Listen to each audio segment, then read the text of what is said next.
Okay, so we're on this journey, it would seem, Definitely a journey. renewables and zero emissions by 2050. The political argument is that that is moving too fast.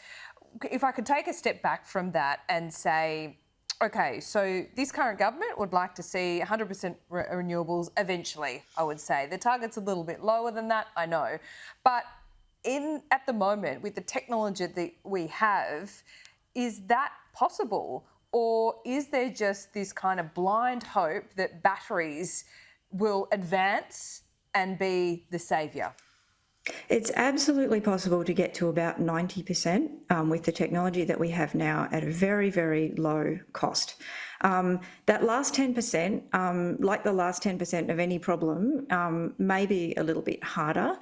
At the moment, the best option for that economically looks like being gas with associated offsets to cover the emissions. It is also possible that if battery technology improves, and it is improving really fast, like the costs of it are coming down really fast, the amount of energy that you can store in any one battery is improving all the time. Those improvements may mean that that last 10% ends up being the last 5%. It also depends on what we can achieve with things like pumped hydro as well. Pumped hydro projects, I think, have not delivered in the way that potentially governments have hoped because they are really, really large construction projects, and really large construction projects tend to run over time and over budget. Yeah, and why not nuclear? You a fan? I think nuclear is a bit of a distraction at the moment. I think we've got sort of more immediate problems that we need to worry about. That last 5% is something that we're going to have to deal with in sort of, the mid-2040s. Yeah, sure, but if you're going to deal with it in the mid-2040s, you need to talk about nuclear now, don't you? Well, it depends. I mean, I guess the question is, sure, we could, the federal opposition has said they want to take the ban off nuclear power, they could do that. The thing is that there's a hell of a lot of things that would need to happen before you end up with, being able to actually build a nuclear power station. And in the meantime, we've got an awful lot of other stuff that we need to concentrate on building. Yeah. I think it's sort of, in some ways it shows that the whole point of net zero is that it's got the word net in it. And that word net means actually accepting that you might have a small amount of emissions and you offset those in some ways, and that actually that's often the cheaper solution. Yeah. Focusing on saying that it has to be 100%, I think is probably it's a bit absolutist, and I think that's the same if you're on the far side of the renewables debate or you're on the far side of the nuclear debate. Alison, if not to question your expertise, but you say renewables is the cheapest form of electricity, and that's where we're headed.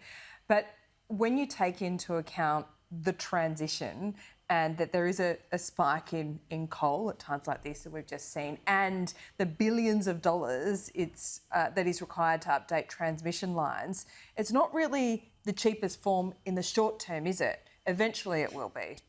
So when I say the lowest overall system cost, that's taking into account the total system cost. The thing is that regardless, that one of the reasons that the coal-fired power stations are shutting down is nothing to do with renewables, right? It's because they're old. Yeah, they're old. If we had to rebuild those tomorrow, it would cost us money and that would be quite expensive. Yeah. The other thing is that looking forward, we are actually going to all be using a lot more electricity in the future than we are now. We're going to be switching to things like electric cars. We're going to be switching to all electric homes. And that means we're going to have to build generation anyway. So, when we're looking at the total system cost, it really doesn't, you can quibble about which percentage renewables you get and which percentage nuclear and all of that. But the thing is, we are going to have to build a much bigger system, regardless of what that generation mix is, and that means also building much more transmission. Kind of the bridge here, which has always kind of been talked about as gas, as the best form of energy that is going to bridge that divide between renewables and coal. Is it kind of being demonised unfairly at the moment, and how reliant are we, or should we be, on gas? So I don't think it's being demonised. I think it's more that it missed the boat. Back in the early 2000s, I think what people thought the pathway was that we would close the coal down and we would replace that with gas while we were waiting for renewables to get cheaper, and then we would replace the gas with renewables. The thing is that renewables got cheap really quickly.